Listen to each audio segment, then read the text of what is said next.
that prior to Trump, most Americans who were eligible to vote and did not vote were likely to vote for the Democrats. Since Trump, Mhm. most voters who are eligible to vote and don't vote are much more likely to vote Republican.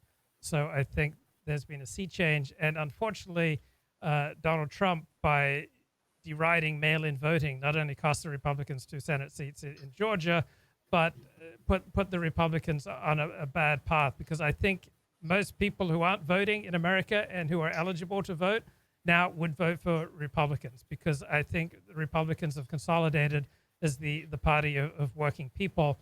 And so I think that their prospects are much sunnier than what you think. But I enjoy debating. So what basketball or playing chess does for other people, I enjoy a hearty debate.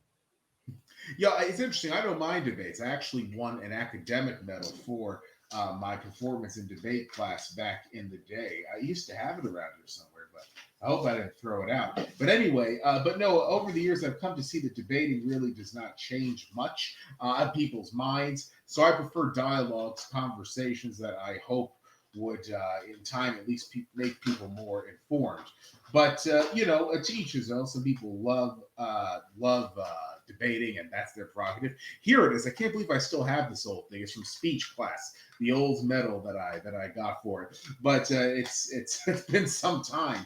But I never did throw it out. I probably sometime at some point did not throw it out just because I didn't happen to have it nearby, and there was some bag that was just throwing a bunch of rubbish into, and that would have been part of it. But I'm glad I did keep it. But so no, debating is something that I do have respect for. It's something that I used to do quite well.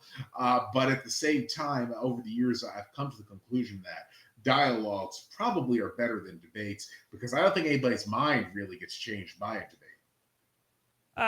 You're probably right. I enjoyed them recreationally and intellectually. I enjoyed the challenge. I'm not primarily an activist, so I don't think Mm, in terms of activism. But I think of myself as who tries to pursue someone who tries to pursue truth, even if it mm, say cuts against my tendencies. For example, I recently read a book by a sociologist of medicine, and the book was called Diagnosis, Therapy, and Evidence Conundrums in Modern American Medicine. And this book says that people who become obese as adults not only don't have diminished lifespans, they actually tend to live longer than skinny people.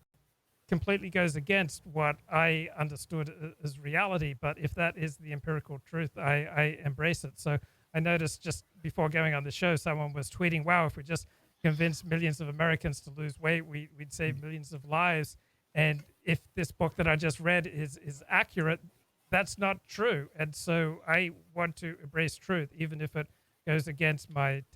a very noble trait, one that I think that I have, and I hope that I actually do. But I always try to identify the facts, regardless of where they might lead. Because for me, I'm not satisfied until I believe that I actually understand the situation as it is, even if that's not how I would